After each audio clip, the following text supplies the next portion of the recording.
And happy Inauguration Week, everyone. And we are alive. The doors are wide open, and we are ready for you to virtually come in and be a part of the show with us, the conversation with us tonight. Thank you for being here at Gay Town Hall. We're bringing LGBTQ voices into the discussion and debate, and we are here to advertise you with America's most diverse group of personalities from the LGBTQ community in history. I'm your moderator, David Quiñones. I'm also known as the Social Club Butterfly. I serve as the executive director of my own personal nonprofit organization, GVSC, Gay Vista Social Club, here in South Florida, building friendships, as well as the director of community and business outreach here at It's Happening Out Television Network, because if it's happening in the LGBTQ world, it is happening out.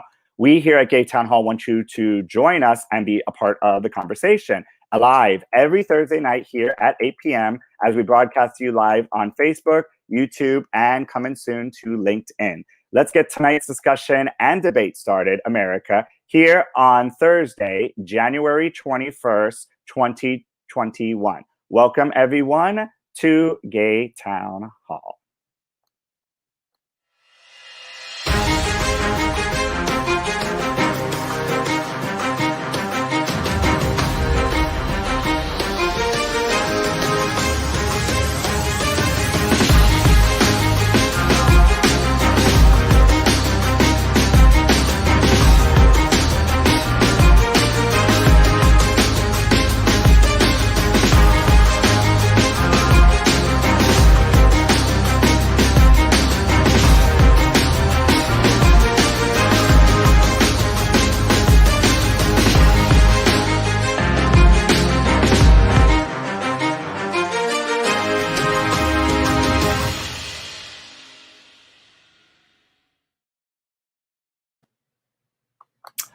All right, so let's get this party started. I am thrilled to welcome Gay Town Hall's lead host for tonight's conversation. She is a non-binary, queer, human and animal rights activist, Mother Earth climate change advocate, a music, art, and film creative, and a marketing specialist. She also identifies as, I'm going to mess it up, Nichiren Buddhist, an energy practitioner and alchemist, as well as a medium with psychic tendencies. My worst attribute, she says, is I'm not always coming off that way. However, her best attribute is meeting people where they are at the level of consciousness while unconditionally loving, understanding, and accepting other people's energies.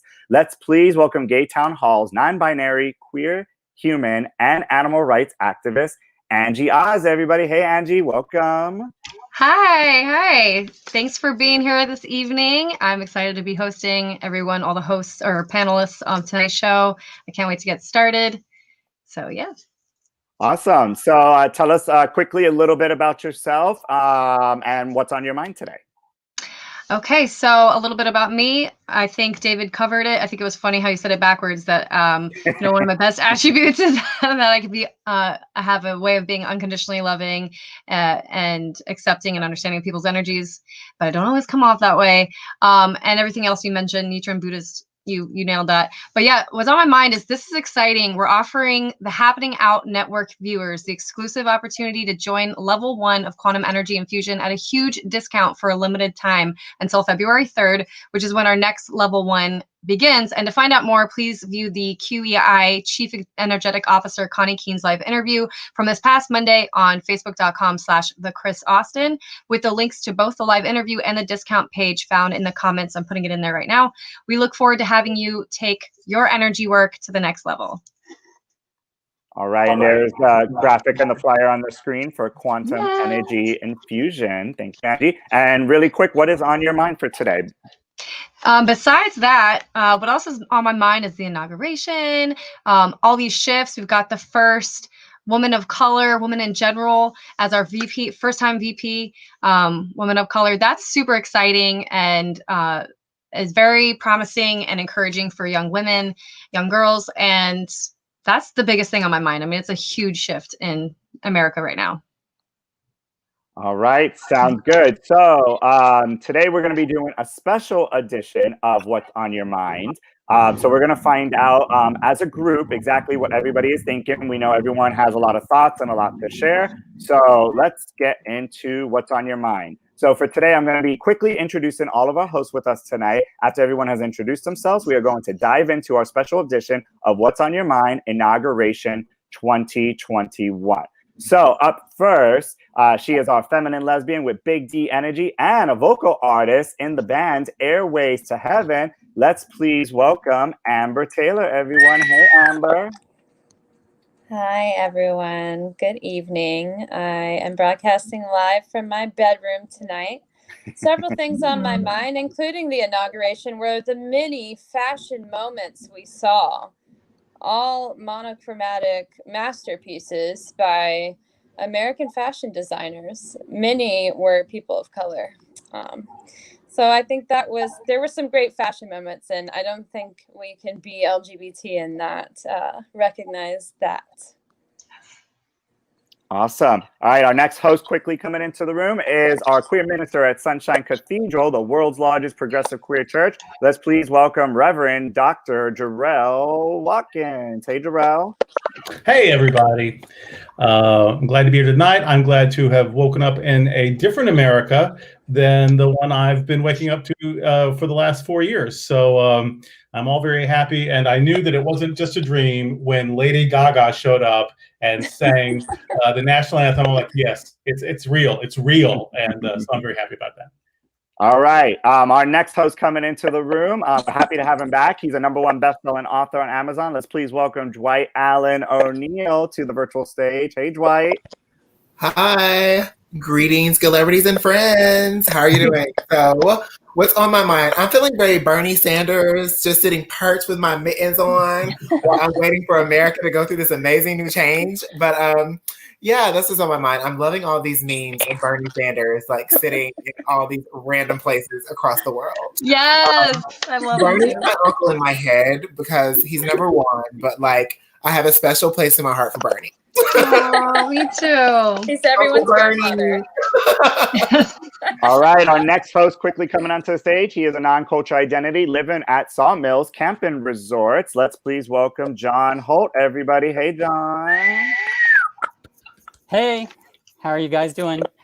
I watched every minute of the inauguration from the arrivals at 10 all the way to the end, watched them walk into the White House. What a relief. I think I'm still coming down from the stress of the last 4 years. Mhm. So I'm glad to be here and a little bit more relaxed. All right. Our next host coming to the stage is our Asian gay pop star. Let's welcome Randy Boo. Hey, Randy. Hi guys. Hey. Hola, how are you guys? And rocking some really cool sunglasses. You never do that, Randy. And faux fur, I hope, Randy. I'm outside, so it's a little cold, so I needed my jacket. All right. And our last main Gay Town host coming here with us is our queer community builder and transformative healer. They were also on Q News tonight, and it's happening out last night. Let's please welcome and show some love for Taisha Best, everyone. Hey, Taisha. Hey.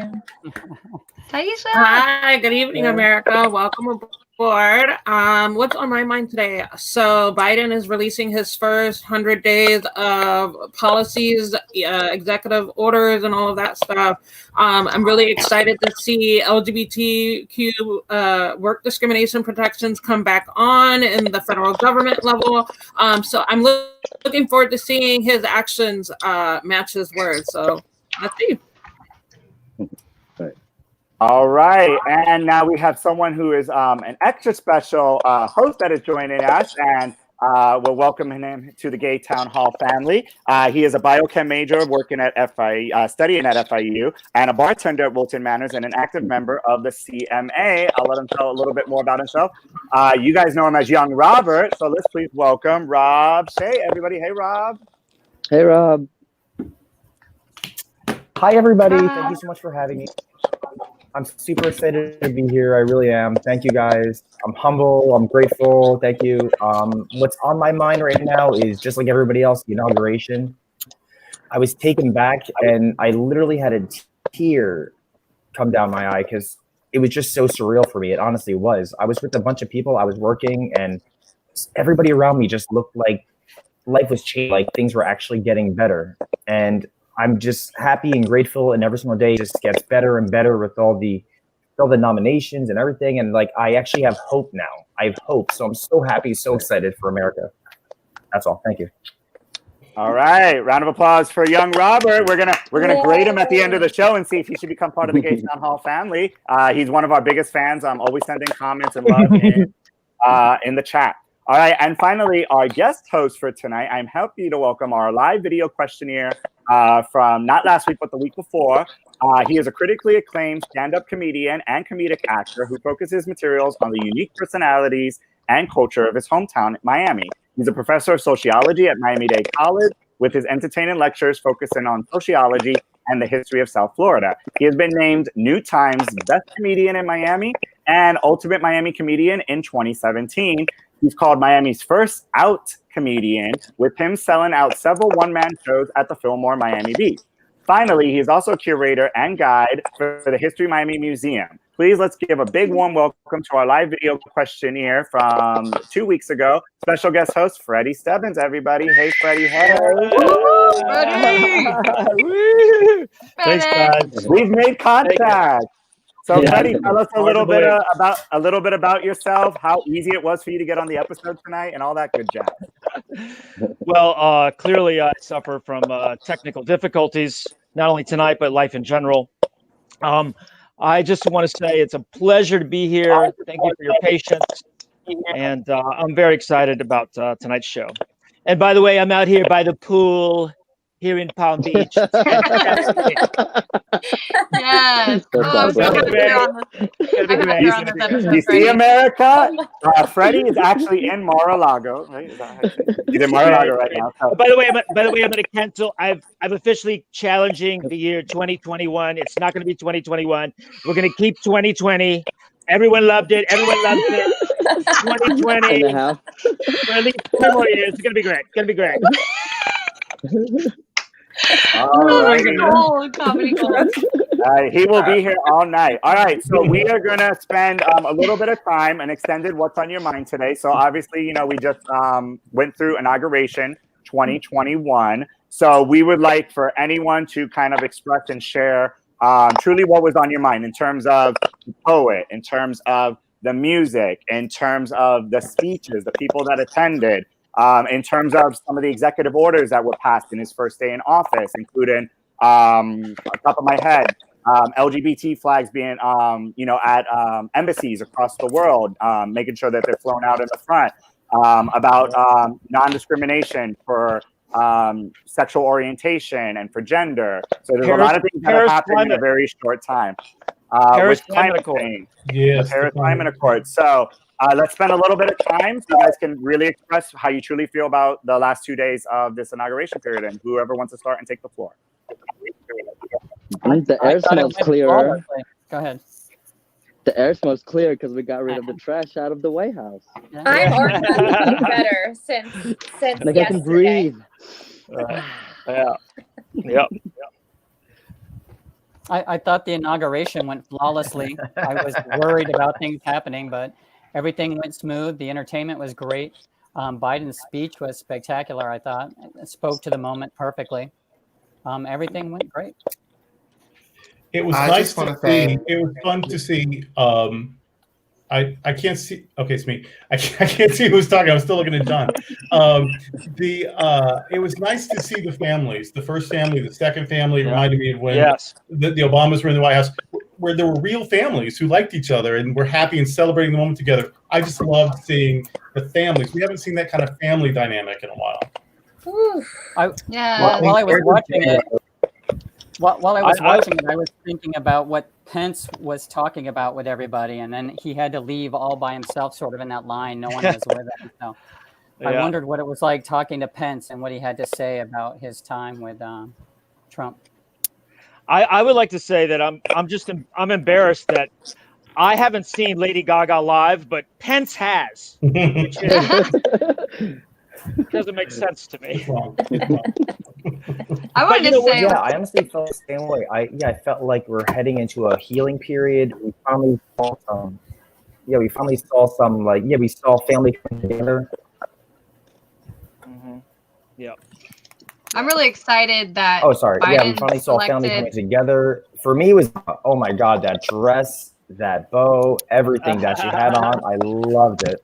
It photographed beautifully as well. I mean, there were so many fashion moments, like I was saying, the yellow jacket, the Michelle Obama's outfit. I totally loved that. For me, that was the best. I loved Gaga's outfit, though I wish the top had been navy blue to match with the military uniform. You know what I'm saying? But I loved every outfit. I thought everyone looked stunning, including Bernie. Yes, Bernie. These memes are driving me crazy. I love it. Hilarious. The highlight. I feel like Bernie. we can all take a deep breath. I feel like we can all orgasm better, sleep better. Just like everything. Amen. Food Amen. tastes better. It's I just amazing. came. I It's a just huge came. weight off. We did Yes. this, but we did this, and we need to congratulate Continue. ourselves too. Yes. Which I think many of you didn't have a problem doing last night. Amber nailed it right on the head. Better tasting food and orgasms, and Galore. besides all the fun performances and delicious fashion. What's really exciting is that Biden selected gender Dr. Rachel Levine as assistant health secretary, and she's the first transgender. Yeah, so that's really cool. That's right. That is cool. I was happy to see. I don't know if you guys saw this, but they actually had the first press conference we've had in like 4 years. I don't know if you saw that. It was like with an educated person, and she answered. Yeah, and she answered questions and professional, and she used science, to hear which was we're coming on, so it's always a plus. Yeah, it was good. Mm-hmm. Able to share it. Taisha, I would love to know what your thoughts were of Inauguration Day yesterday, before and after. Before and after. I think for me, what I enjoyed the most was probably the poem. I think that Miss Gorman showcased how America felt before, after, and the hope that we have for a future. I'm a cautious, optimistic person. I'm being cautiously optimistic. During, Lady Gaga had a dove on her dress that signified peace. I think a lot of people were trying to signify peace. I do know that, Biden's message of unity versus Gorman's, the poet's message of, don't forget where you've come from, build upon what you already have. America is unfinished. It's not broken. It's very accurate. So again, I'm looking forward to seeing actions, less words. I think Biden, though his speech sounded great, I've heard other great speeches from leaders and actions not back it up. So that's kind of where I'm at.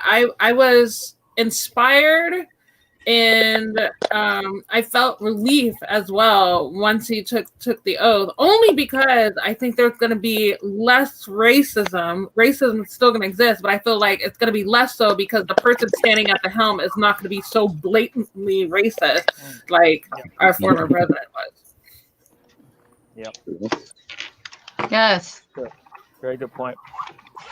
Mm-hmm. All right. Any final thoughts, or we're pretty good on our overall thoughts? I want to say one more thing Sure, go ahead, about Amber. the inauguration, because I still think about the almost other half of our country that is not happy. I think that was perfect. I honestly, and it's looming over, and it kind of gives me like a sick feeling. Right. Yeah.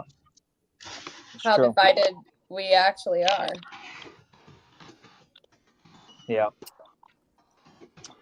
Yeah. All right. So I think that kind of concludes. Well, obviously it could be brought up a little bit more, including in our Big D. We'll talk a little bit about some of those looks and fashions and things and everything. So, all right. So let's move on from what's on your mind, and let's talk about our next segment, which is our Gay Town Poll.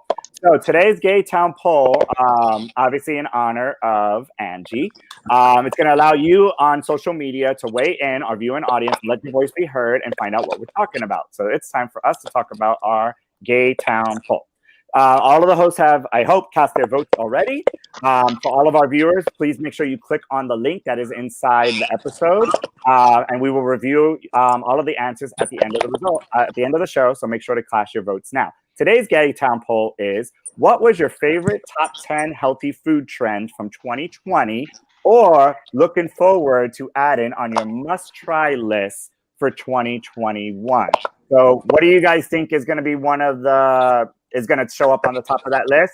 And just as a little extra question, what's one of your favorite places in town that you really like to eat at? And if it's healthy, even better. So let's go ahead and tell me, what do you guys think about in terms of healthy eating? What's some of your favorite places in town that you like to go eat at? My favorite place is Bubbles and Pearls, located right off the drive, Wilton Manors, owned by top chef Josie and her partner, her wife, Marcy Miller. Delicious food. And regarding the poll, kombucha is, who doesn't like kombucha? All right. Anyone else? Favorite place you love to eat in town? Well, I had Bubbles and Tea. Yeah, I had Bubbles and Pearls last night. I had one of my favorite meats ever, lamb in the form of lamb chops.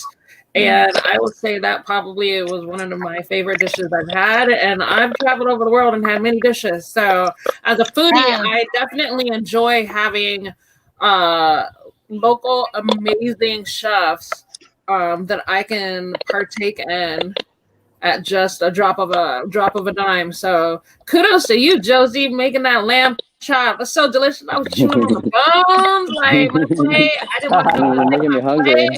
Yeah, it was so good. Sounds amazing. Yum. Well, I don't eat lamb, but Bubbles and Pearls food good. Okay. Yeah.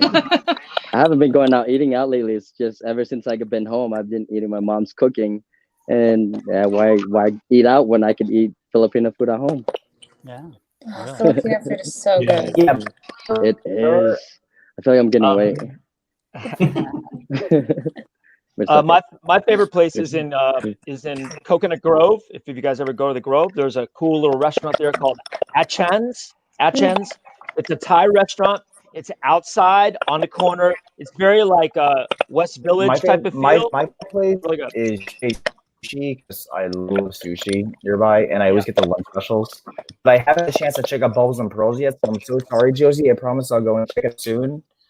But if I'm feeling fat, then I totally go to Courtyard. Oh, I love that. Did you get all that? Yeah. That's right there. I go to Courtyard. Josie getting a lot of love tonight, Josie. All right, anyone else? Last chance to plug in your favorite restaurant, favorite place to eat in town. Definitely Bubbles and Pearls. Definitely go for the fresh oysters. Come on, everybody. Ooh, champagne and fresh oysters is what life is about, honey. There's some Amber, is it true an oyster is an aphrodisiac? Oh, For yeah. sure. Oh, totally. It works on all of my girls, so. I love that plug. America, you heard it first from Amber. It works on all. There are a lot of even vegans that eat oysters. And they're still alive when you eat them, so that's really messed up. What? Yeah, but they don't have brains. But I don't eat them. I don't eat them. All right. So gotta love those brains. So we're gonna dive into our first LGBT topic of the week.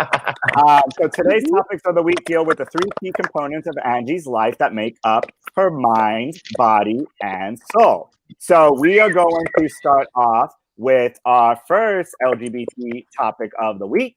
And it is going to be lifestyle and cultural, and it is about the body. How important is health in the partner or partners you're currently with or will choose in the future? So, Angie, if you can go ahead and share a little bit about this topic that we're going to be discussing today. Okay. So, yeah, health. So how important is health in the partner or partners that you're currently with or will choose in the future? And for me, do I share now, David, or do I wait till the end? Go for it. Okay. Well, health is important to me and partners, especially when regarding taking vaccines and the concept of science-created genetically modified meat. What is that? even about. Taking vaccine isn't an election. This is our body that we're talking about. So I believe we could be kind and respectful of each other's choices when it comes to our own body, our own bodies personally, and making that big of a decision. We don't know how these vaccines may or will affect the body long term, especially in defense to new viruses and diseases that may arise in the future. And little side note, I found out that one of the vaccine brands, Moderna, I think it's what Moderna, something like that. It got like 30,000 or 300,000. They like recalled it from allergic reactions. So that was out in California. I also don't trust science-created genetically modified meat, as it still includes animal cruelty in the process of obtaining that DNA, and scientists still need access to live animals at all times in order to extract those samples from their muscle tissue. So I don't know if you guys have heard about this. Google it. It's crazy. They are trying to create cruelty-free meat. It's still not cruelty-free, like I just explained, but it doesn't come, like, they don't slaughter the animal to make it, but they do take it from live animals. Those animals do die. So it's kind of weird. I mean, would you eat it? That's something to think about. I wouldn't want to watch my partner suffer from cancer and or other diseases, or experience them deteriorate and die so soon before me, especially because they didn't make healthy choices. I'm a firm believer that a plant-based vegan diet can reverse the progression of or prevent all of the top 15 ways Americans die altogether, besides like accidents, especially the top 5 or top 3 killers. I only date vegans for that reason, and I'm open to converting them into a vegan lifestyle or enrolling them into at least making healthier choices, because everyone I date and or have ever dated since 2018, so I can't believe it's already been like 3 years. They eventually go vegan anyway, at least until I break up with them. But I've enrolled over 50-something people in general to commit to a plant-based lifestyle, at least for several months. So the question is, everyone, what are your thoughts on the importance of health, on vaccinations, on a meat versus plant-based diet to maintain one's body? I would also like to just add up into the conversation mix, what needs to happen with upcoming nation's healthcare system now that we have a new administration that could really support these beliefs that Angie is talking about? Who would like to start? I'll start. I eat a whole food plant-based diet because I believe it's healthy. I don't enforce that on anybody, and I don't consider myself vegan because I'm not an animal rights advocate, and I still wear leather and things like that. But I do believe whole food plant-based is the way to go to live longer and healthier. And if you want to have good sex and a nice hard erection, you need to do that. Yes. Keep those veins clear of cholesterol, honey. Yeah. And I want to clarify, I don't force it. I enroll them. There's a difference. Enrolling them and allowing them to see the benefits of it, showing them the research, not just watching some documentaries, but allowing them to actually take the time to move at their own pace, and like making the food supports, actually making them the food and letting them see how delicious it is, and that they're not missing out on their favorite foods. There's a difference. I don't force anyone. I respect all people's lifestyles and all that. I just won't date somebody that's not vegan. That's just a personal choice. Just a note, someone's camera is making a lot of background noise. Not sure who. Let's see you guys away. All right, who else? So healthcare, what needs to happen in order for our society? I'd like to say, David, I definitely feel that it's more attractive to me in a person if they, respect their own health. If they try to take care of themselves as much as they can. By the same token, and I try to, but I also am not the type of person that feels that I'm exclusive to that. Like everyone has their vice or maybe their unhealthy thing they do, and I think you got to allow for that in certain people. Also, when it comes to the national health care question, I feel that I'm a sociology professor, so I'm a little liberal, but I really do think that there should be a healthcare option for all, like a Medicare for all, if they choose it, meaning you can keep your insurance if you want to pay for it. And then thirdly, I wanted to comment on Angie, on her great comment about not eating meat that's been genetically modified. Not eating meat because it's genetically modified. It's one of the reasons why I'm not attracted to men on South Beach. but I'm pumped. I love that we have you here. That brought a smile. Look at Dwight. I think that's the reason why I left South Beach. He said you think that's one of the reasons you love South Beach? No, I left South Beach. Oh, you I used to live left. in South. Yeah, I used to live in South Beach for 2 years. You're like, hi. That was a good one. Yeah. I don't know. I've always been a carnivore. I love meat. I'm But pretty So much a what is carnivore everyone's too. thoughts on, going plants only versus meat? The vaccination I or grew trust up- the I science, as grew up Amber a- said before. I grew up a vegetarian, so plant-based diet is not something that I am not. It's something that I'm very experienced in. My dad came home from jump school one day and told a family that we're vegetarians, and that was when I was a child. I didn't even have bacon until the first time until freshman year of college, so that's kind of I'm kind of a late bloomer in terms of eating meat. I still eat plant-based products like Morningstar Farm, but I actually do a lot more Impossible meat. Impossible meat is great. You can substitute it in just about any meat dish. The best shepherd's pie I've ever had in my life involved Impossible meat. So yeah, I would definitely. If it's okay if you don't want to quit cold turkey and you just want to work your way slowly, adding more plant-based food. But do what's best for you and your body. And the choice you should make should be all about you, not necessarily having someone feeling guilty enough to want to do it. Like, this is something that it's your body. You have control over your body. Make the choice for you and see if it works. And nutritionally, Yes. we totally don't need meat to live. And I think that most people get it by now that we don't need to eat meat every single meal that we eat. But it seems to be in our culture a lot, and in other cultures too. And I think that we all know that it's cruel to animals and that cruelty to animals is wrong. But when it comes down to, culturally, people that have pig roasts, people that have barbecues, I mean, like, that's ingrained in us. And that's going to be hard to get away from. But I think that we can definitely reduce our meat consumption in our country. Like, do you have to have meat every meal to feel satisfied? Thank you, Amber. Thank you for making that point. In principle, I am a vegetarian. In principle, I am vegetarian, but in practice, I put bacon grease in all my vegetables. Right. It's true. I mean, I put bacon grease a lot. It's fucking delicious, okay? Right. But Amber nailed it right on the head about how you don't need it for every meal. And I mean, it's a marketing scheme to advertise breakfast, lunch, and dinner in like societies all over the world, in all different countries. It's just a way to make more money, to sell more food. But you nailed it right on the head. Just try meatless Mondays. I mean, you don't have to have dairy and meat for every single meal, every single day. All right. So, any other final thoughts? I think Dwight, go ahead. choices as you go. Not completely taking meat out of your diet necessarily in the beginning, but just eating healthier and maybe eliminate it from a meal, or maybe doing like a meatless Monday.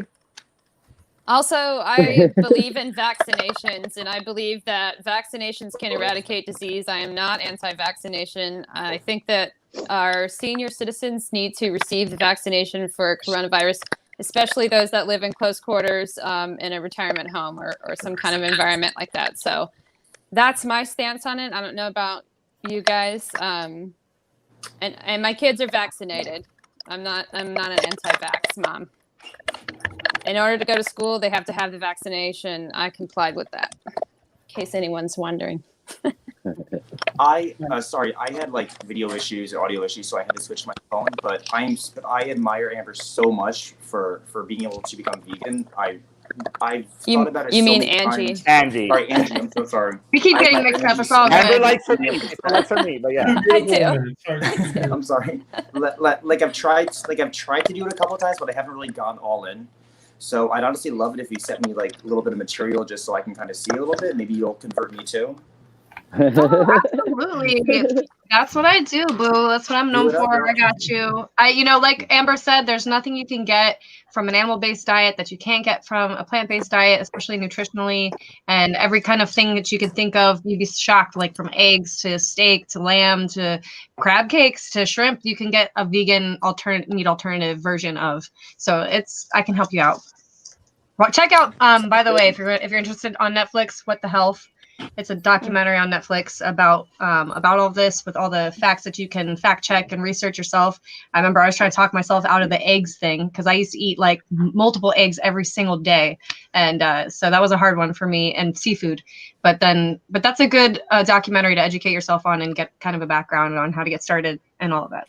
What's it called I guess again? it just makes me kind of wonder, like, question or. What about the animals that eat other animals? Would that consider a bad thing for them, or is it? I guess I don't know much. That's why I kind of want to learn. That's why I'm asking. Yeah, and that's also on What the Health on Netflix. That documentary, it describes like how our jaws are like check out our teeth, check out our jaws. Right, it's flat. And then you look at an animal and how right. Right. And you look at most animals that do eat animals, that they have these like canines. They can bite into. They can just take a random animal, and just bite into it and eat it. The thought of us taking like a raw, like a fish or something, put it in a blender and drink it, that sounds disgusting. Or like taking an animal, like grab your cat. Can your teeth bite through the skin? I mean, it's just, we're not meant to. We're plant eaters, and then animals that do eat animals, usually they have those kind of teeth and jaws that. Okay. All right, so we are gonna move because we spent our time on body. Round of applause for topic number 1 about the body and health and vaccination and versus animals. All right, let's move on with our show frame. So up next, we're gonna have a little bit of fun, a few laughs, and even some good side commentary. It's happening in the news, it's hot off the press, and it's being out is the new in. Then this is our happening out house headlines by saying that 3 times. All right, so today, since the episode is all about Angie, here is tonight's breaking news story.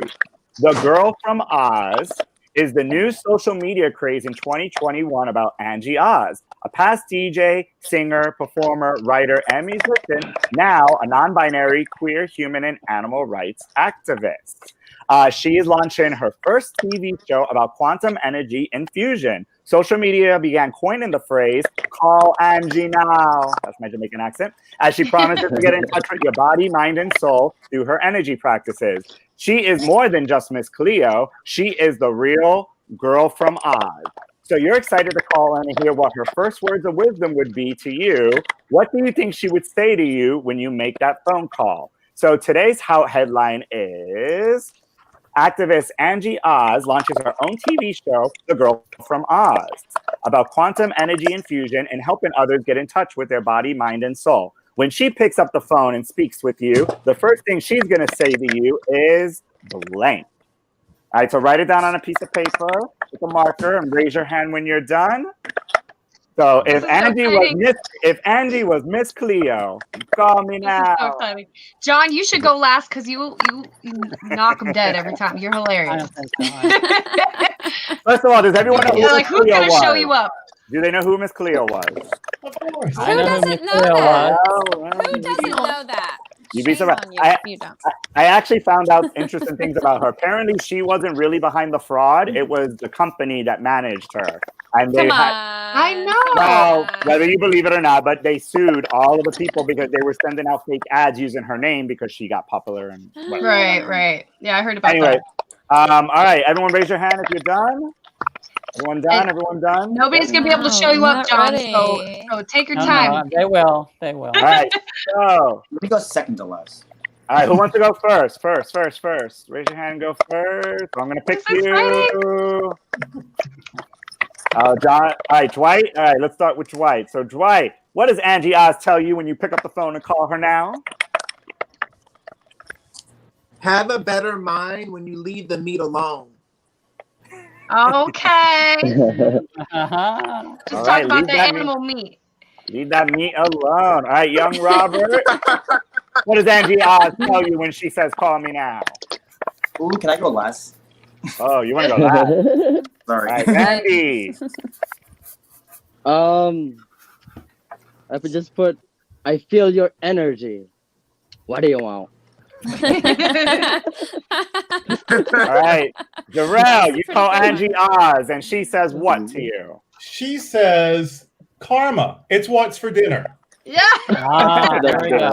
I love it. I love it. All right, Amber, give us that feminine energy. What you got for you? What are you wearing? Just because What I just are feel you like she would want to know. She's my What are you wearing? Where did you What are get you your wearing? scarf? Better not be mother. Her. You call Angie Oz for some advice, and she says what? Oh, I didn't finish writing. Skip me. Dang. Oh. All right, Freddie, what you got for us? Oh, you're on mute, Freddie. You're muted, I think. Oh shit! Oh, there you go. God. There we go. Go for it. Am I We good? can hear you. Yes. She says, "Stay off the Botox and date older men."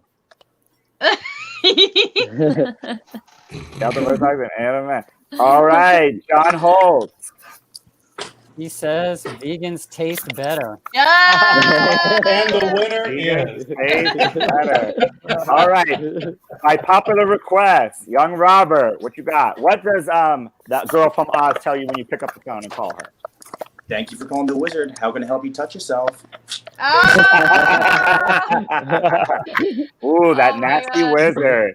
All right, so Angie, before you pick a winner, tell us, what would you say to yourself if you called yourself? We skipped Taisha.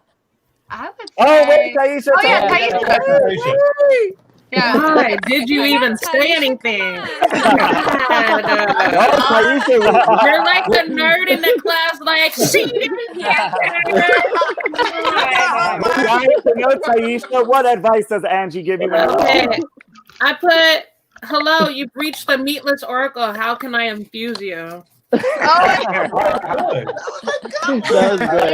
was great. The meatless oracle. Teacher, Angie, that was well worth it. That was well worth it. All right, Angie. Damn. So if you Those had to were call really yourself, if you had to call yourself up, what would you have said? I would say, I mean, in the seriousness, all seriousness, I can't really think of anything funny right now. I would actually say energy is everything. So what are you gonna do with that energy, boo? Yeah. Tell All right, young let's Robert see to what not some beat of the the meat. audience says. Tell young Robert not to beat the meat. Yes. They don't mean it. Vegan tastes better, says the big bad wolf. Good one, Yeah, Taisha. Taisha, that was good, man. That was That was good. great. All right, Yeah, so you're gonna have, it's tough for me to choose. you gotta It's pick a tough winner. You gotta because pick a they winner. were all really good. John, Darrell, Taisha, Freddie. I don't know which one's better. This is a tough one. Oh, the audience says she would say, "Let us pray." That's good. That's awesome. Man, you know, I was gonna probably go with you, Freddie, originally, but Taisha, you came swinging and you just came up with that, like, on a whim. So, Taisha. That's great. I want something. No, the other way. Our runner up. So you wouldn't have won. So you Let's give a round of applause to the runner up, Freddie. But look who beat the comedian, Taisha. Yeah. You can't I'm excited. Taisha, can you hold up that answer? Hold up that answer real quick. Period. Hello, you've reached the meatless oracle. How can I infuse you? Oh my god. Hi, Lise. Yeah, no, but also Darrell, John, Freddie. Those were good too. Great. All right, let's give a round of applause, everyone, for our happening headlines, everyone. All right, we're keeping this train moving. All right, up next, we have our time to get some feedback from our community members. So we have Freddie, who was our audience member from last week. Let's see who is going to be our live question of the day today. So we have a special question here. Not sure if Angie knows who it is. I try to keep it a surprise, but we know here in the community, everybody talks. So if you ever want to be one of our questions of the day, it's a surprise question that's submitted specifically, chosen for, and directed towards the lead host to answer. That person submits their video question and will be invited back on the show on a following episode. So we have a surprise question for Angie, and here it is. Are you ready, Angie? Yes. America, you just saw Angie take a bite of bacon, America. Angie just took a bite of bacon, America. All right, everyone, here is your question. So pretty. Hey, Angie Oz, what's going on? It's your favorite chef here, Chef Josie, Yes! and I'm coming to you with this week's question. I figured I'd come to my vegan expert because you'll probably be the one to know.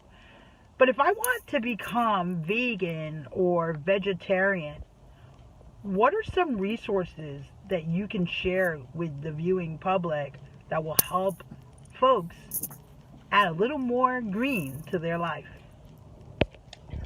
Oh, that's a great question. I love that one. Right. Josie, All right. So yay! for those who don't know, even though her name has been dropped 30 times, I think, today, she is a Bravo TV reality star, a chef, and the owner of the Bubbles and Pearls that you heard so much, and a result coach with her hashtag Cut the BS. So Angie, tell us about Josie's question for you. So, Josie, to answer your question, especially because I'm so grateful that you made the shift, the transition to a plant-based vegan lifestyle along with your partner, your beautiful wife, Marcy. So something you can check out or might support you. I already mentioned it earlier in the show. There's two things. Check out on Netflix the documentary called What the Health. It's a play on words, kind of like What the Hell. It's really, really good, and it's not just about health. It doesn't like show animal cruelty or anything like that. If you're not into that kind of thing, it's not gruesome or anything like that. But it also shows like the monetary, like the underground of like how the government funds this, us eating horribly in our bad health, and how they tax the hell out of medications, and they pretty much try to get people hooked to this fast food and hooked to animal products, and then get you on the medications that they tax heavily. It's all a big scheme. So it's really, and then you see a lot of these organizations like Susan G. Komen, the Diabetes Association, the Heart Association, they actually fund or sponsor the very foods that cause those diseases. It's wild. So even if you're not interested in going vegan, it's something to check out. Another thing would be just like to start off by Googling some simple stuff. So Google what are the top supplements that vegans need, because a B12 supplement, yes, you can get all of the nutrients and vitamins from eating certain vegan foods. You have to eat a lot of certain things to get it. So if you aren't getting, if you're not eating a lot of calcium rich foods, then you take a calcium supplement, B12 supplement, and so on. So you can also write in, like on Google, best way to word it is vegan foods highest in iron, vegan foods highest in calcium, vegan foods highest in protein, and it will list them all for you. A lot of them will come from healthline.com, which fact checks everything. So that is the best advice I can give you. Another thing is maybe check out one of the businesses Josie and I are coming out with about we're going to be offering people meal prep plans and meal kits to support people in transitioning at their own pace. It's not going to just be vegan food. You can choose what meals you want every week, and with new recipes coming out every week. And that will be coming soon. Hopefully summer 2021 is what we're aiming for. And again, you can choose how many vegan meals you want through the week and how many regular animal-based meals that you want. I'm not going to make it 100% vegan because I understand you got to meet people at their level of consciousness that they're at, and let people move at the pace that they're comfortable with. Now, Angie, because Josie loves you so much, and for those who know Josie, she is awesome sauce. She couldn't just have had one question for you. So we have a gay town hall first. She has 2 questions for you. Oh, wow. So here's the second half of her question. Hey, Angie Oz, what's going on? This is Chef Josie, your favorite chef, and I'm coming to my vegan expert for this week's question. If you had a genie's lamp, what 3 wishes would you have for the world? All right. What 3 wishes would you have for the world? Here's a really simple one. Like, I have this long vision for the world. That's a hard question, but you driving and filming, Josie. Right. Well, and I love you. No, this is a tough one. So I have this long vision for the world that's all like compassionate and love, unconditionally loving and peaceful, unified, connected, authentic. But it really boils down to one simple thing. My number 1 wish would be for everyone to have respect for all life. You know, it's Amen. like it seems so simple, but simple doesn't always mean easy. And that's respect for the planet we tread on. We used to tread on lightly that we like have been destroying over the years, and respect for all life, meaning animals and people. I mean, if we all have respect for all life, imagine what the possibilities would be. And if I could narrow it down to one wish, that would be it. A second wish would be abundance for everyone. No one goes hungry. No one's hungry. There's enough food. There's a way for us to feed everyone. And the third wish, this is tough, would be for everyone to be able to pursue what they want to pursue. So you look at the educational system. I just came up with this on top of my head just now. The educational system and like how we learn about all these things that people forget after high school, after college, and we don't use it a lot of it. But like where you learn what you want to learn about like how to build your credit, about finances, about the actual trade you want to learn, and being able to pursue that. So having some kind of career to where you can pay your, you know, instead of this like capitalist society where you're able to afford your housing and all your expenses, groceries, medications, and still be able to pursue your dreams and creative, you know, ventures. That's it. All right, so let's show Love some that. love for Josie, everyone, with not one but two questions. Remember, America, if you want to be a video question, make sure you hit me up on Gay Town Hall's page on social media, or just message me directly, and we'll see if we can match you up with one of our hosts here on Gay Town Hall. All right, so now we're keeping this train moving, and we're moving on to our second topic of the night, business and political. It's all about the mind for this one. What do you think is the future post-pandemic in America? What does that near future look like for capitalism, global health, climate change, and human-animal rights? And Angie, go ahead and tell us a little bit more in depth about topic number 2. All right, I'm gonna try to go quickly because I know time is of the essence. What does our near future look like for capitalism, global health, and climate change and human animal rights? For capitalism, I believe that if the minimum wage doesn't increase enough and housing expenses, insurance, groceries, prescription medications, well, you know, education, all of that if that continues to rise in cost, we're screwed as an economy. In America, I'm not pro-socialism, but capitalism has proven not to work over the years. The oldest millennials are pushing 40 now, and older folks give them a hard time when it comes to not living the same American dream they once did, that we strive for, being nearly impossible. And more people in younger generations are living with their parents, believe it or not, well into adulthood, more so now than ever before in history. So that's the first one. When it comes to global health and climate change, global warming will continue to be an issue if we don't prepare for it by ceasing raping our planet's land for animal agriculture. The leading cause, animal agriculture is the leading cause in climate change, even compared to all forms of transportation worldwide, even pre-pandemic. Heat waves and the worst wildfires in history are all attributed to this. And regarding our rights, animal rights are human rights, and health, I know that's controversial, but health globally won't matter if we keep mass producing and slaughtering animals for mass consumption. More viruses like mad cow disease, H1N1 swine flu, MERS, SARS, COVID, etc. will keep showing up. We can't expect a world to respect all races, religions, genders, etc., not promote slavery and inequality and so on, if that's exactly what we're not doing to, or that's what we're doing to our animals. Who's to say who's better or higher up in elevation than anyone else, no matter who it is? Please, people, please be kind to every kind. All right, so the big topic here to tackle is this. So there's 3 angles to take this from. What is the future of Mother Earth when it comes to capitalism, when it comes to climate change, and the rights of everything and everyone? So who wants to kick this topic off on the mind? I might. I think. Oh, go ahead. No. Well, I was going to say that I think sometimes we lose focus of the fact that we do live in the United States, and we have some freedom, at least, to dream in terms of an idealistic global community. And I think everyone shares that philosophy in terms of equability for everyone, in terms of monitoring global warming, in terms of equal distribution of income. But sadly, I think sometimes we forget that we're just 1/5 of the population of Earth. And most of the planet, sadly, lives in societies where the capitalistic systems that work there would work if they weren't as corrupt. And sadly, I'm afraid that the COVID crisis has really just exaggerated and exacerbated and fed inequality and poverty that is going to actually make it worse, I think, for people to get the type of equity and inequality that they deserve. In other words, whenever there's a national disaster or a global crisis or a world war, who benefits from this usually? It's usually the rich. It's usually the powerful.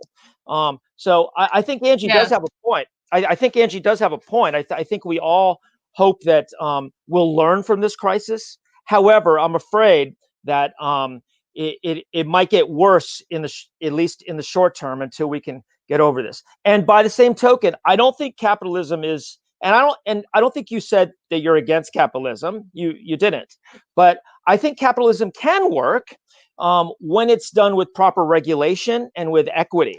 Yes. And that's the problem in the world today. It's poorly run. As Winston Churchill once said, I'm going to be a professor here. He said, capitalism is the worst form of government, but it's the best one we've been able to come up with so far. So in other words, we need improvement. Well said. Well said. Thank you. No, that's my 2 cents. I'm sure you guys have much better opinions than I do. That's just one. I mean, no, that was pretty on point. Wait, you were going to say something, Randy. I want to hear what you had to say. Unmute yourself, Boop. Yeah, unmute yourself. I think we fixed the noise. I'm not sure. I narrowed it down to 2 cameras, but just unmute yourself if you want to talk. Go ahead. Yeah. I don't know. I feel like, I mean, it's gonna go bad at some point or whatnot, but I feel like it's part of the process. I feel like the world is evolving and changing. There'll be some rocky times, but eventually we'll find peace at some point. Because it's like, I don't know. It's the world is changing slowly.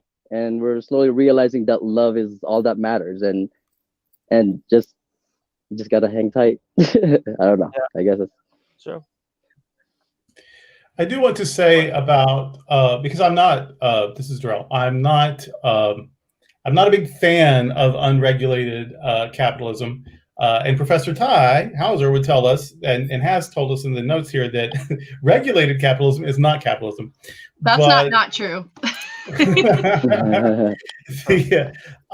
But I think what people are afraid of when they talk about socialism is that they're looking at autocracies that claim to be socialistic, dictatorships, autocracies, and those don't work well. But also autocracies that claim to be capitalistic don't work well. Autocracy is the issue. Autocracy, no economic system is going to be perfect for all people at all times. Capitalism has some benefits. Socialism has some benefits. Democratic socialism allows for some open market activity, but also makes sure that everyone's basic needs are met and that no one's left behind. So there's all kinds of philosophies, and none of them are perfect, but none of them will work if they are used in service to protect a power class. So it's autocracy that is the problem.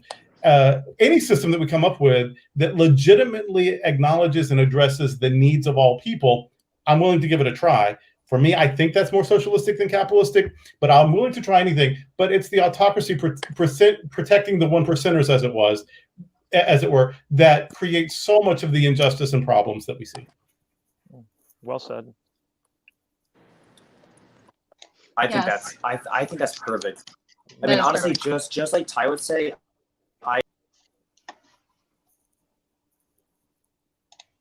Oh, hi, David. He fell off. He fell off. Oh no. Anything can happen live. Well, I think we identified the noise. Oh, poor Robert. He'll be back. Oh wait, there he is. Oh no. Come on, Robert. Here it comes. Wi-Fi is. I'm sorry, Wi-Fi is run over from the inauguration, America. We apologize. All right, while we wait for Robert, anybody else has opinions on climate change? Oh, there he is. All right, go, Robert. It's driving me crazy. Yeah, you're back. Yeah. So you were saying the Wi-Fi and the service. I don't know which one. You're back, Robert. You're back, Robert. Robert, what is you doing?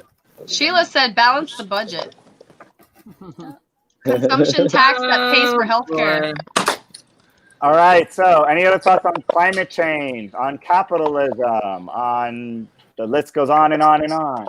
Well, this is about post-pandemic, and I think our work conditions have changed. I think a lot of more people are working from home. I think that me as a real estate agent, I might be looking at, which I hope I am, buildings that used to be office space that can be adapted into affordable living spaces for many of the people who can't find affordable housing. I don't know if that's really on topic, but it does seem to be where things are going post-pandemic. And we have a different way to shop. I mean, I can pull up in a parking lot and get everything that I wanted without going in the store. I think that we're going to keep those things. I think we're going to keep Zoom meetings. And we can reduce the amount of cars on the road by having meetings that way and be productive from home. I think people are learning different ways to live now. That will stick in the future. And as far as capitalism goes, I think they're offsetting a ton of costs by not having offices anymore. I think the rich will continue to get richer in this country, regardless of who's in office, because they're writing our laws and they're funding our politics, and they're the ones who get what we want. Yeah, and Raven Simone said it about like all these brick and mortar, these businesses are so unnecessary, but all these people are homeless and everybody can Zoom like what's going on with climate change and everything. There's no reason why we can't work virtually, remotely, and for the people it works for at least, and that these people are homeless when they can be in these buildings. It's so unnecessary. It's such a greedy Exactly. I want to adapt these buildings into places where people can live, like small lofts or micro apartments or something like that. Yes. Because it's a way better use of space. We have thousands of square feet just sitting there in empty high-rise buildings full of office spaces. Absolutely. Absolutely. It's nonsensical to me. I really want to hear too from you guys. I know we're running out of time here, but we have about under a minute left. Anybody else really want to jump in when it comes to especially rights? about human rights, rights, guys. Please, I want to hear. Robert, can you hear us now? Maybe you could jump in. Yes, I can hear you guys fine. I hope you can hear me. Sorry, my thing keeps falling out. But like someone said earlier, they said that they don't have much hope in it, and that they think that the rich will get richer. And I really try to hold out hope, hoping that will actually be fixed, because if the rich get richer, then that's going to absolutely destroy us all. Then that's going to create a society that just, that's similar to Cuba or Venezuela or Ecuador or any of those countries that have just been oppressed by those types of regimes for years. And the U.S. represented so much better than that. So really, what this new administration kind of does for me is it kind of inspires hope. But just like Tyresha said earlier, I need to see action. Yes, I had that tear. Yes, I'm excited, but I need to see action. Yes, there's been a lot of inaction for years and years and years.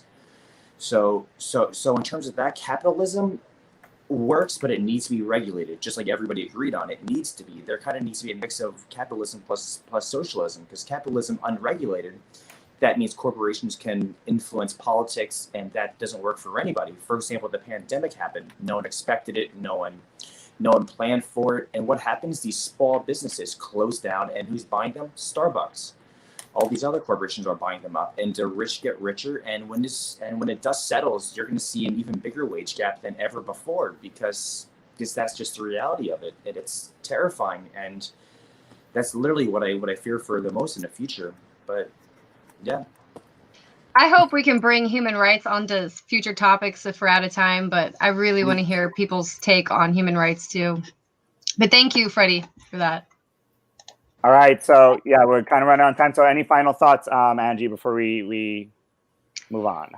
I would invite, my final thought would be a question, actually, to invite you, not even a question, just a statement. I invite you to really think about what's next for human rights, because a lot of people talk about it, and I think that's important to keep the conversation going.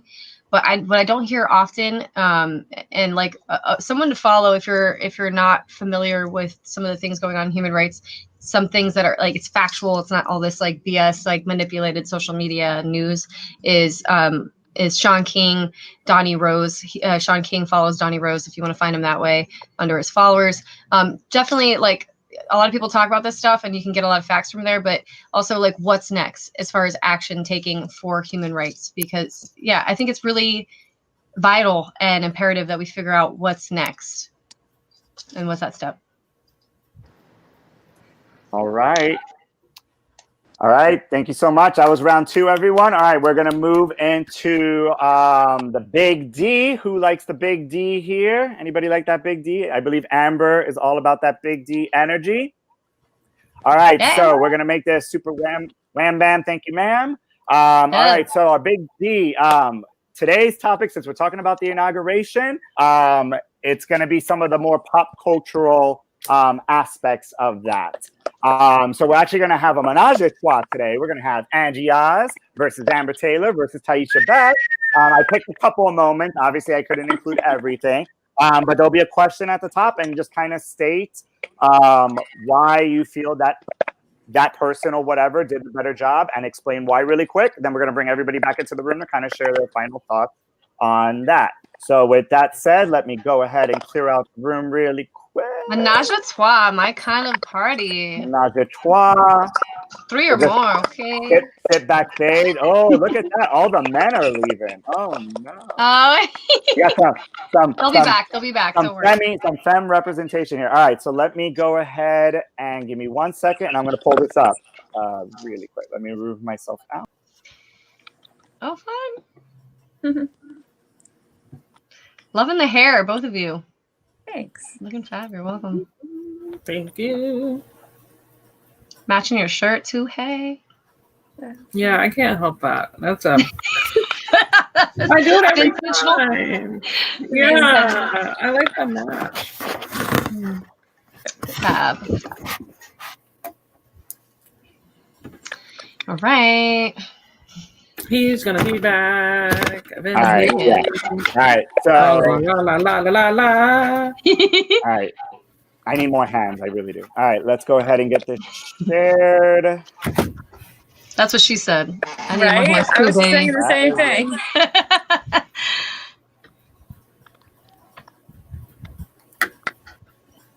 All right. Here we go. All right. Here we go. We got the big D. Can't get much bigger than that. All right. And here you go. Have fun. So, Inauguration 2021, who did it better?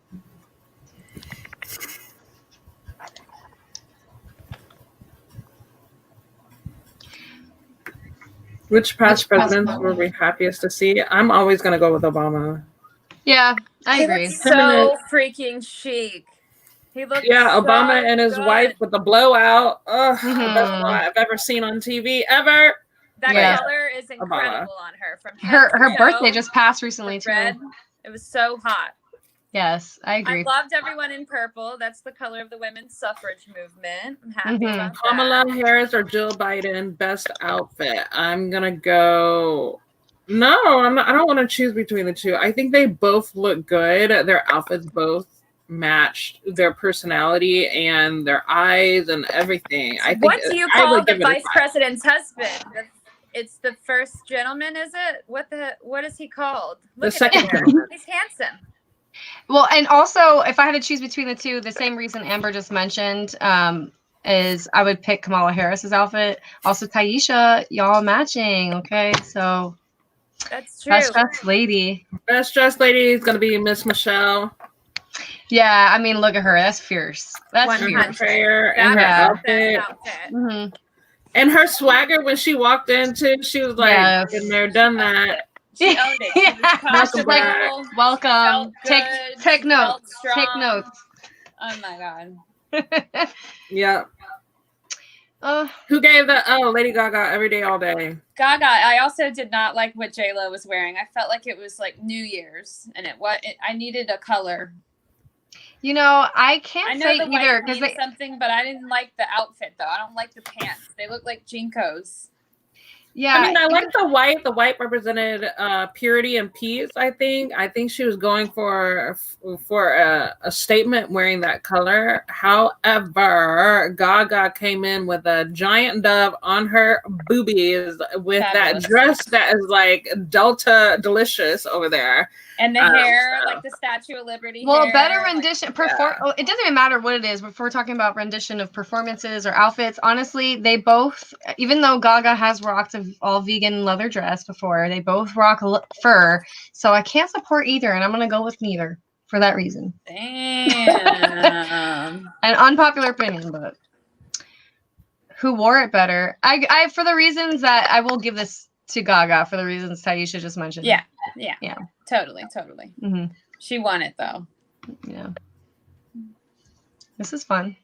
Emotional performance. Emotional performance. No, Lady Gaga. Garth Brooks. Garth Brooks, I will state it again. Garth Brooks was a bridge builder, and the fact that we needed a country star to address those conservative and rural Americans who still had a lot of anger over the past 4 to 5 years, whether it was anger over Trump or anger over the fact that Trump lost. So Garth Brooks, I didn't like his performance. I understood it politically, but I will give it to Gaga. Yeah. I'm not even a fan of country, but yeah, I'm not even a fan of country, but I'll go with Garth Brooks. I'll throw him one because of what I said earlier. I hate country. It makes me feel weird. I'm not gonna lie, I hate it. It makes me I hate it. Maybe I should give it to Gaga. In all honesty, Gaga. That's a very hard song to sing, the national anthem. So yeah, it really is. It is. Who's the better poet? Amanda killed it. Yeah, that was an amazing poem. And she's so young. How old is she now? 22. She's a very young. Yeah, I mean, I thought she was even younger than her. No, I'm gonna rule forever and always for the Black Queen with the red crown. Oh my Ms. gosh. Gorman. Such a moment. Yeah, I agree. And her book, by the way, is coming out on Amazon in September, which is my birthday month. I encourage everyone to support Black art and support this Black artist especially. But I will say, out of all the moments that I cried during inauguration, I felt her performance deeply in my soul and did cry from her performance. Aww. Yeah, it was great to hear her. Very touching. Wonderful. Very touching. Truly. Love it. Oh, hi everyone. You're back. All the sexy men on the panel. Glad to have you back. What are your guys' thoughts? Hi. All right. So you heard it from the three Menage a Trois experts here. So let's see what the fellas that sitting in the back room had to say. Oh, look at Ty. What he said. That's a difficult I can't wait. Poets are amazing. She didn't just read it. All yeah, Amanda right. performed it. Yeah, she didn't just read it. Agreed. All right, so Inauguration 2021. Who did it better? All right, so which past president? I know one of them got cut off in the image. So we had Clinton, we had Bush, and we had Obama. Which presidents were you guys most excited to see from the past? My Uncle Barack. Yeah, definitely not Clinton or Bush. Like, come on. Yeah. Uncle Barack. If Jimmy Carter would have been there, would that have changed your minds or not really? No. Not really. No, but I saw this really funny meme. Speaking of Clinton, I saw this really funny meme that's like, and I just got my dick sucked. Like about Trump. Like that's the worst thing you do. All right, anyway, sorry. All right, best outfit, Kamala or Jill? I like Jill's outfit. Kamala. Was that a I like Chanel? the vice What president. was it? What Definitely was it? Kamala, for sure. I I honestly thought Kamala was gonna rock her sorority colors. I was very surprised when she. Yes, I thought when she come out with some pink, I would have been like, yes, devastating. But they look borderline like the same outfits, just in different colors from here. But a Right. lot my- of, because sorry. everybody was Yeah, saying I Mama thought- from. Same cut. I thought that she was gonna rock pink and green as well, but I like. All right, so now if you're looking at the best dressed lady, and we show Michelle into the mix, does that change things? Yeah. It just so, because now it's Flotus. Best Just dressed look lady. at Best that. dressed lady was Lindsey Graham. Lindsey Graham was the best dressed lady by far. No. By far. Oh my Definitely God! Michelle. But look Grant's at not the best anything. All right, in terms of Michelle with music, that hair. in terms of music, who did a better rendition of the song they sang? Gaga. Gaga. Lady Gaga. Period. Lady Gaga. I didn't like either one of them. Really? Yeah, I love the way they both perform in Who general. Didn't said either that? one. Who didn't like either one? Dwight. Uh-oh. Dwight, Hey, you know what? I will Amber's back like you. minus Well, 2 now. points for Dwight. So let me ask this. Oh, I didn't know we still had house points. Oh shit. So let me Dwight, ask this. I back you. I back you, Dwight. I back you. Since J-Lo added some Spanish into it, did that sway you any bit? We know that Gaga's a different type of singer than J-Lo. David, I want to mention this was poetic justice for Puerto Rico against Trump, because on that stage was Lady Gaga and Sotomayor at the same time, 2 Boricuas on the stage with no Trump. I thought that was awesome. Yes, good point. Yeah. Good. It's over. It's finally over. Yes. It's not over. It's never over. Never over. Now, who wore the outfit? Who wore the better outfit? Gaga. No, the crown goes to the Queen. Gaga. Yes. Totally Got got it. it. I like She was literal Lady Liberty. The entire So, time Trump was in I'm not. office, I'm I not felt like sure. I was a part of the Hunger Games. So I wanted to forget those. Well, I was gonna say it was very Hunger Games with the dove. I don't know if it was Versace. I'm trying to remember who it was, but I know J-Lo was wearing Chanel for sure. No, it wasn't Versace. It was, oh God, I just saw this a couple hours ago, but it was not I thought Versace. it's American designers, though. It was. They were American. I think every designer, but I want to say Jill Biden's jacket looks like it's Chanel, but maybe it's some other tweed from some other designer in the United States. I hope it's all United States designers. It would be about time. Oh, Yeah, Lord. yeah, touche. It's made in China. Yeah. I don't want to buy clothes that are made over there. I'm serious. Josie Alright. said something about it being a Who bit gave the handmade. better? Who gave the better emotional performance overall? If we had Garth Brooks into the mix. Garth It was a bit Gaga. handmade. No. Lady Gaga. But that's a terrible picture of Garth Brooks. Obviously, I'm Garth Brooks for that. but Garth Brooks did bring us more closer together for sure. Wait, Gaga- this is too funny. Talking about the outfits. Talking about the outfits, Josie commented, and it was a bit Handmaid's Tale. It was. And It was. finally, for the poet, obviously it's What's- fresh in our mind, Amanda. Richard Blanco, just so you know, was the first gay poet and the first Touche. Hispanic poet From Miami. Touche. From Miami. from Miami, Florida. Touche. They're both wonderful, but I have to give it to Amanda again. Amanda. Yeah, Amanda. I mean, Yeah. they're both incredible, but Amanda, she brought tears to my eyes. Plus, Only- Black women have totally won. They Yeah. won. They won Yeah. 2020. Yeah. They won the election, boo. And every time I go and get a coronavirus test, guess who's testing me? Almost exclusively all True. Black women. And when That's I so true. and go through TSA, guess who is in security? Almost all Black women. So I gotta give Yep. it up to them. All right, so we wrapped up that big D nice and tight. Let's give it up for Yeah. Angie, Taisha, and Amber, everybody. We've come to the end of our show, our last topic. This is going to be our roundtable discussion, which means we're going to go around in a virtual circle. Everyone gets exactly 60 seconds. So it is our personal story or experience. And let me say this in the proper voice. Everybody will get just one and only 1 minute to talk about our final topic of the night. So, do you believe in life after this one and another begins? And can we reach out to that afterlife or another dimension? So, Angie, take us through our final topic of the night. I've personally experienced divine enlightenment, mindfulness, consciousness, awakenings, etc., whatever you want to call it. These can look like and come in the forms of clairvoyant abilities, practicing mediumship, clairsentience and energy work where you can truly feel people's energies, experiencing or practicing telepathy, and so on. I believe that in the energy realm, social rank and all of that hierarchy doesn't matter. Looks or what you own, it's just about energy. Has anyone else experienced this divine enlightenment or anything that I'm describing in their lifetime, or do you believe it's a bunch of foo-foo out there phony BS? All right. So, is it foo-foo, phony BS? So, the real question is, do you believe, for me, in the concept of a soul and impossible ability to reach out to others in one form or another? So, we're going to go ahead and go around the room, and let's start with our buddy here, John Holt. John, what's your take on the soul, about divination, reaching out to the other side? What are your thoughts? 1 minute and go. I believe in a divine consciousness that we're all a part of. I don't have more to say about it than that.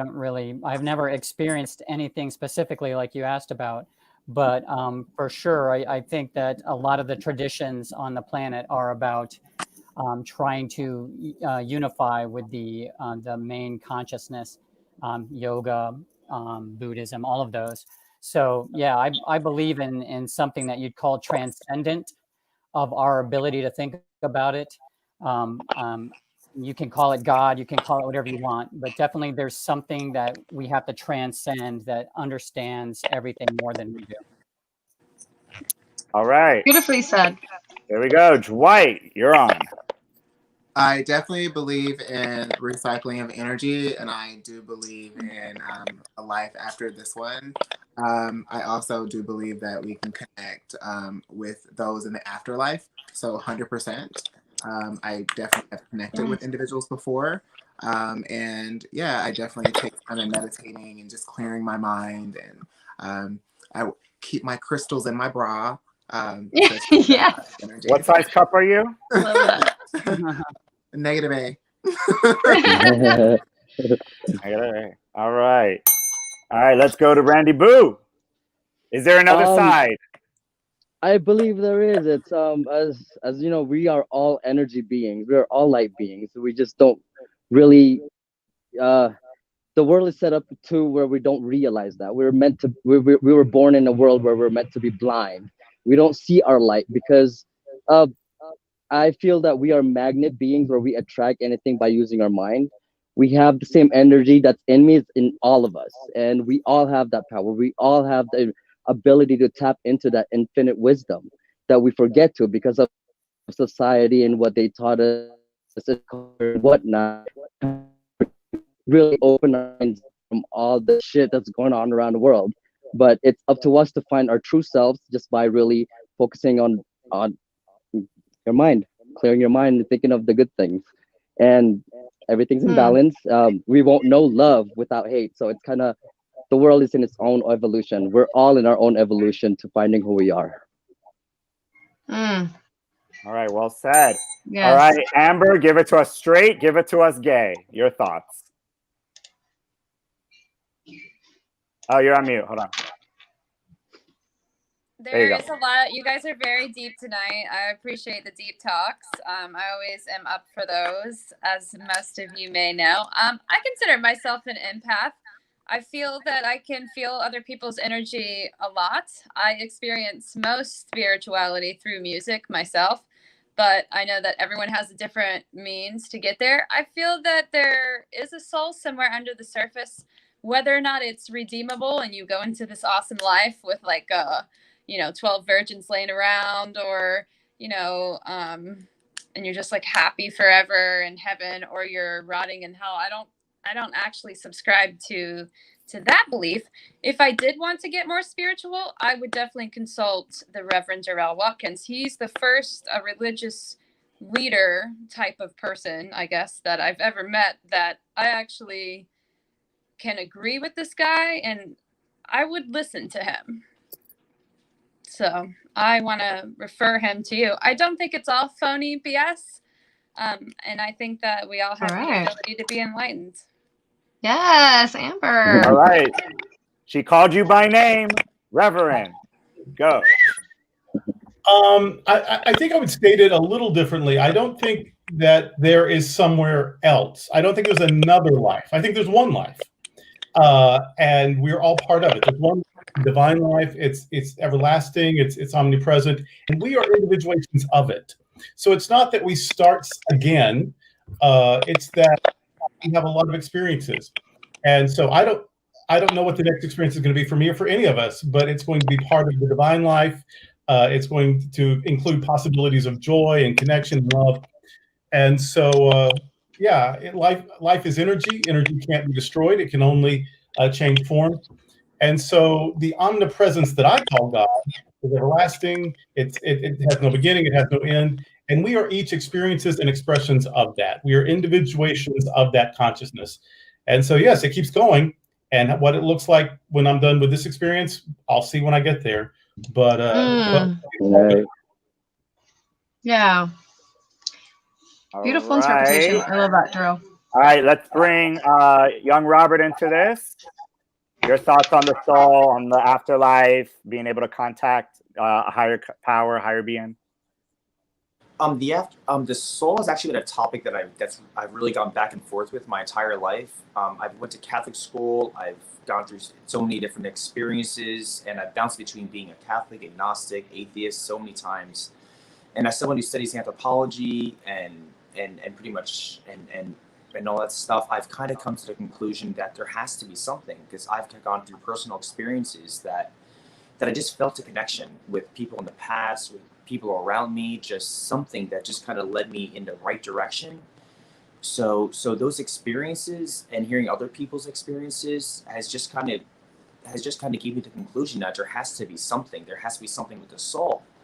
And now I know that there actually have been scientific studies, and feel free to look this up, that actually at the moment of passing, if you measure the body at a very at a very, very, very like careful scale that measures at the tiniest little integers, at the moment of passing, there is a small weight loss. So that could possibly be the soul. So just that, plus my experiences, plus other people's experiences, even though it can't be defined, that we can't see and can't feel, it just led me to believe it. And it's crazy. I want to know everything, but I can't. And maybe I will after I pass. I hope I will. So I've become a believer in terms of that. But how I express that, I don't know. I'm just going to continue living my life every day. And that's it. Yes, I love this deep topic. Okay. All right. Is Freddie going to keep it serious? Or are you going to keep it funny? What's your talks on the other side? And do they say hello back? You're muted. Oh, you're muted. Oh shoot, hold on. There you go. You're good. As kind of the social scientist in me, I've always had to wrestle with this question, but certainly a lot of people, as you guys know, embrace religion or the belief in life after death because they want to have that hope. They want to have something to make their lives better. However, also as a social scientist, I would say, and personally, Angie, I did have a religious, I don't know what to call it. I had an experience that I can't explain. And I do believe that we're not the most advanced consciousness in the universe. And I have a very strong suspicion that along the lines of what the Reverend said, that we could be part of something that's much more grand and that it does continue. So I would say yes. And oh shit, hold on. I'm getting a silver alert. Please look out for Joe Biden silver Chevy Malibu.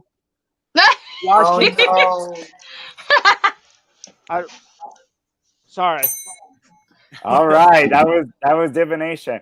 All right, so to bring Angie into this, and Angie, also, I know you talked a little bit about those who can serve as a medium, those who are able to touch people and feel them, the energy or what kind of person they are. Can you elaborate a little bit on that and give us your thoughts on this topic to wrap up?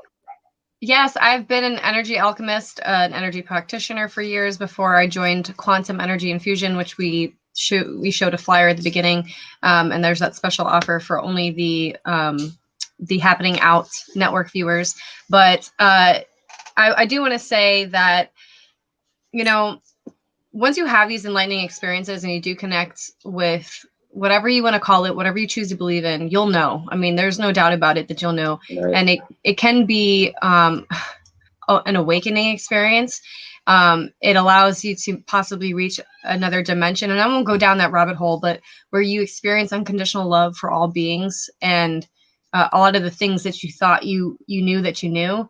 It's kind of like you don't know what you don't know. And there's so much out there. There's so many possibilities out there. And world peace, I noticed, was in the comments as something like a genie could grant a wish, where that definitely comes with respect for all life. But especially if we are like opening to connect, if we're open up to connecting with each other in a way that's pure and honest and authentic, it doesn't matter what you believe in and all this stuff. There's a beautiful message underneath it.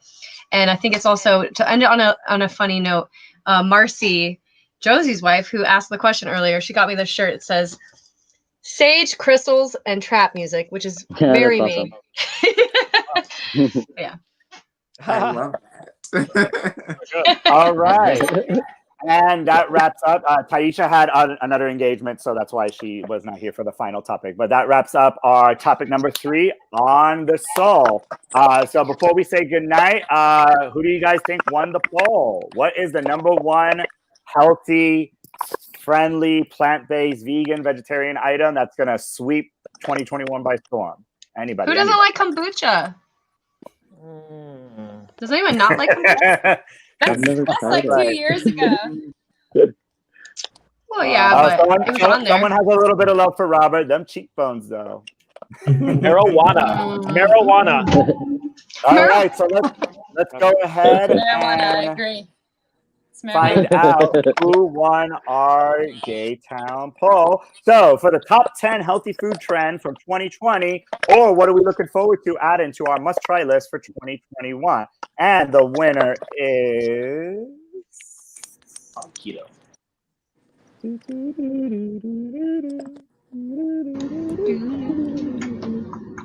But no, seriously, does anyone not like kombucha? I'm just curious. I love it.